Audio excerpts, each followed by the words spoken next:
క్రీస్తు యేసు ఘనమైన నామంలో వీక్షకులందరికీ శుభములు. 40 దినాల ఉపవాస ప్రార్థనల ధ్యానాలలో ఈ రోజున 5వ రోజు చేరుకున్నాము. ఈ 5వ రోజు ఉపవాస దిన ధ్యానాంశము సర్వాధికారి లేదా సకలాధికారి. బైబిల్ గ్రంథంలో మత్తయి సువార్త 21వ అధ్యాయం 23 నుంచి 27 వచనాలు చూసినట్లయితే, మత్తయి సువార్త 21వ అధ్యాయం 23 నుంచి 27 వచనాల్లో మనం చూస్తే, అక్కడ యేసుక్రీస్తు ప్రభువారు 23వ వచనంలో దేవాలయంలో ఆయన బోధించుండగా ప్రధాన యాజకులను ప్రజల పెద్దలను ఆయన యొద్దకు వచ్చి, ఏ అధికారము వలన నీవు ఈ కార్యములు చేయుచున్నావు? ఈ అధికారం నీకెవడిచ్చినని అడుగగా. యేసుక్రీస్తు ప్రభు దేవాలయంలో బోధిస్తున్నప్పుడు ఆ పెద్దలు ప్రధాన యాజకులు అందరూ కూడా వచ్చి ప్రశ్నిస్తున్నారు, నీకేం అధికారం ఉంది? ఎవరిచ్చారు నీకు అధికారం? నీకు బోధించే అధికారం ఎవరిచ్చారు? దేవాలయంలో నిలబడి బోధించే హక్కు నీకేంటి అని అడుగుతున్నప్పుడు యేసుక్రీస్తు ప్రభు వారిని ఒక ప్రశ్న వేసినట్టు మనం చూస్తున్నాం. 24వ వచనం, యేసు, నేను మిమ్మల్ని ఒక మాట అడుగుదును, అది మీరు నాతో చెప్పిన ఎడల నేను ఏ అధికారం వలన ఈ కార్యములు చేయుచున్నానో అది మీతో చెప్పుదును అని ప్రభువారు అన్నారు. 25వ వచనంలో చూస్తే, యోహాను ఇచ్చిన బాప్తిస్ము ఎక్కడ నుండి కలిగినది? బాప్తిస్ము యోహాను ఇచ్చిన బాప్తిస్ము ఎక్కడి నుంచి కలిగింది? పరలోకము నుండి కలిగినదా, మనుష్యుల నుండి కలిగినదా అని వారిని అడిగాను. వారు, మనం పరలోకము నుండి అని చెప్పితిమా? ఆయన, అలాగైతే మీరెందుకు అతని నమ్మలేదని మనల్ని అడుగును. మనుష్యుల వలన కలిగిందని చెప్పితిమా? జనులకు భయపడుచున్నాము, అందరూ యోహానును ప్రవక్త అని ఎంచుచున్నారని తమలో తాము ఆలోచించుకొని మాకు తెలియదని యేసునకు ఉత్తరమిచ్చారు.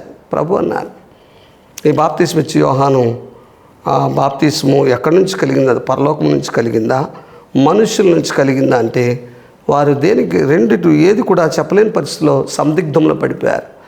పరలోకం నుంచి కలిగిందంటే మరి బాప్తిస్ము ఇచ్చి యోహాను ఆ ఇస్తున్నటువంటి బాప్తిస్మాన్ని మీరు ఎందుకు లోపట్లేదు, పరలోకాన్ని మీరు ఎందుకు లోపట్లేదని ప్రశ్న వస్తుంది.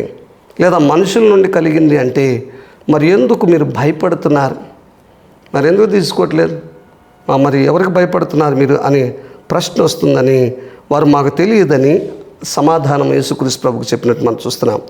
27వ వచనం చూస్తే, మత్తయి సువార్త 21వ అధ్యాయం 27వ వచనం చూస్తే, అందుకు ఆయన, ఏ అధికారం వలన ఈ కార్యములు నేను చేయుచున్నానో అది మీతో చెప్పను.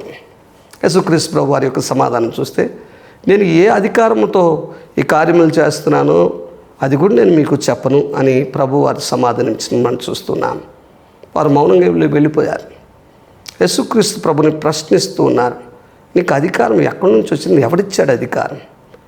ఎందుకు ఆ ప్రశ్న వేస్తూ ఉన్నారంటే, వారు యేసుక్రీస్తు ప్రభువు సర్వాధికారి అని నమ్మలేని స్థితిలో ఉన్నారు. యేసుక్రీస్తు ప్రభువారు ఆయన అక్కడ ఆ మాటలు మాట్లాడే సమయంలో ఆయన సకలాధికారి అనే ఆ సందేశం వారికి తెలియదు. సకలాధికారి అని వారు విశ్వసించని స్థితిలో ఉన్నారు. వారు చూచి కూడా నమ్మని స్థితిలో ఉన్నారు. విశ్వాసం అంటే చూడక నమ్మిన వారు ధన్యులు.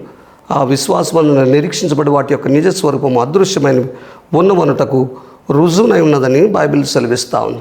కాబట్టి విశ్వాసము అనేది చూడక నమ్మటం. ఇక్కడ వారు చూశారు. ఏం చూశారు? యేసుక్రీస్తు ప్రభు యొక్క సర్వాధికారము, ఆయన సర్వాధికారి అనే అంశము స్పష్టంగా తేటతెల్లం చేశారు ప్రభువారు. వారి పరిచర్య చూస్తే, యేసుక్రీస్తు ప్రభు చేసినటువంటి అద్భుతాలను చూసినట్లయితే వారికి అర్థమవుతుంది. ఒక సందర్భంలో మత్తయి సువార్త 8వ అధ్యాయం, లూకాసు సువార్త 4వ అధ్యాయంలో కూడా ఉంటుంది. 35 నుంచి చూసినట్లయితే మత్తయి సువార్త 8వ అధ్యాయంలో కూడా ఉంటుంది. అక్కడ తుఫాను చెలరేగింది. యేసుక్రీస్తు ప్రభు వారి ధోనిలో ఉన్నారు. తుఫాను చెలరేగినప్పుడు శిష్యులు భయపడుతున్నారు. శిష్యులు, నీకు చింత లేదా అన్నప్పుడు ప్రభు వారి అల్ప విశ్వాసానికి ఆయన మనం చూస్తే, ఎందుకు మీరు భయపడ్డారని గద్దించి వెంటనే అక్కడ ఆ తుఫానును గద్దించినప్పుడు అది నిమ్మలమైపోయింది. ఈయనెవరు, ఏంటి, ఈయన అధికారానికి సృష్టి లోబడుతుందే, తుఫాను లోబడుతుందే, గాలి లోబడుతుందే అని వారు ఆశ్చర్యపోయినట్లు అక్కడ రాయబడతా ఉంది. అంత మాత్రమే కాదు, యోహాను సువార్త 11వ అధ్యాయంలో చనిపోయి కుళ్ళిపోయినటువంటి శవము 4 రోజులు అయిపోయింది. లాజరుతో ప్రభు ఆ చచ్చిన శవంతో ప్రభు మాట పలికినప్పుడు లాజరు నీవు బయటికి రా అన్న వెంటనే, లాజరు నువ్వు లేచి బయటికి రా అన్న వెంటనే సజీవుడిగా లాజరు బయటకు వచ్చారు. మరణం మీద కూడా అధికారం కలిగినట్టు మనం చూస్తున్నాం. కుంటివారు, గుడ్డివారు కళ్ళు తెరవబడ్డాయి. కుంటివారు, కుష్టివారు, అనేకులు బాగుపడ్డారు. రక్తస్రావం కలిగిన స్త్రీ బాగుపడింది. మార్కు సువార్త 5వ అధ్యాయంలో 39 నుంచి మనం చూస్తే ఆ సమాజ మందిరపు అధికారి యాయిరు చిన్న కుమార్తె 12 సంవత్సరాల బాలిక, చనిపోయిన బాలిక లేచింది. నాయను విధవరాలి కుమారుడు, చనిపోయినటువంటి కుమారుడు ఆ పాడెను ముట్టినప్పుడు వెంటనే యేసుక్రీస్తు వారు చేయబడిన వెంటనే లేచి సజీవుడిగా లేచినట్టు మనం చూస్తున్నాం. ఈ అద్భుతాలన్నీ చూసి కూడా వీరు నమ్మలేని స్థితిలో ఉన్నారు. అంత మాత్రమే కాదు, లూకాసు సువార్త 10వ అధ్యాయం 17వ వచనంలో చూస్తే దయ్యములు కూడా లోబడుతున్న యేసుక్రీస్తు వారికి. ఆ 3000 పందుల్లోనికి వెళ్ళిపోయిన దయ్యముల ముందే యేసుక్రీస్తు అక్కడికి వచ్చిన సందర్భంలో ఆ దయ్యాలు అంటున్నాయి, అయ్యా మమ్మల్ని విడిచి వెళ్ళిపో, ఎందుకు ఇక్కడికి వచ్చావు, వద్దు వెళ్ళిపో, మమ్మల్ని ఇతను విడిచి వెళ్ళిపోమని ఆజ్ఞాపించవద్దని కేకలు వేస్తున్నట్లు అక్కడ రాయబడతా ఉంది. దయ్యములు కూడా ప్రభువుకు లోబడుతున్నాయి. ఎందుకంటే యేసుక్రీస్తు ప్రభువారు ఆయన సర్వాధికారి, ఆయన సకలాధికారి. ఈ రోజున నీ జీవితంలో కూడా సాతాను అధికారం కిందన ఉన్నామేమో, సాతాను దాడి అధికంగా ఉందేమో, యేసుక్రీస్తు ప్రభుని విశ్వసించాం. ఆ సర్వాధికారి మాట విడుదల చేసిన వెంటనే సాతానుడు నీ జీవితాన్ని విడిచిపెట్టి పారిపోవును గాక. దేవుడు యేసుక్రీస్తు ప్రభువారు ఆయన సర్వాధికారి. నీ ప్రతి పరిస్థితి మీద ఆయన ఆధిపత్యాన్ని కలిగి ఉన్న దేవుడు. ఏ పరిస్థితి అయినా సరే ప్రభుని దాటిపోలేదు. ప్రభుకి మించినటువంటి సమస్య నీ జీవితంలో ఏది లేదు. కాబట్టి ఈ సర్వాధికారి యొక్క అధికారాన్ని నీవు ఉపయోగించుకోవాలి అంటే యేసుక్రీస్తు ప్రభుని విశ్వాసం ఉంచినట్లయితే ఖచ్చితంగా ఆ ప్రభు యొక్క సర్వాధికారముతో నీవు సాతాను మీద జయము పొందుకోవచ్చు. అటువంటి కృపా దేవుడు మీకు అనుగ్రహించును గాక. ఆమేన్.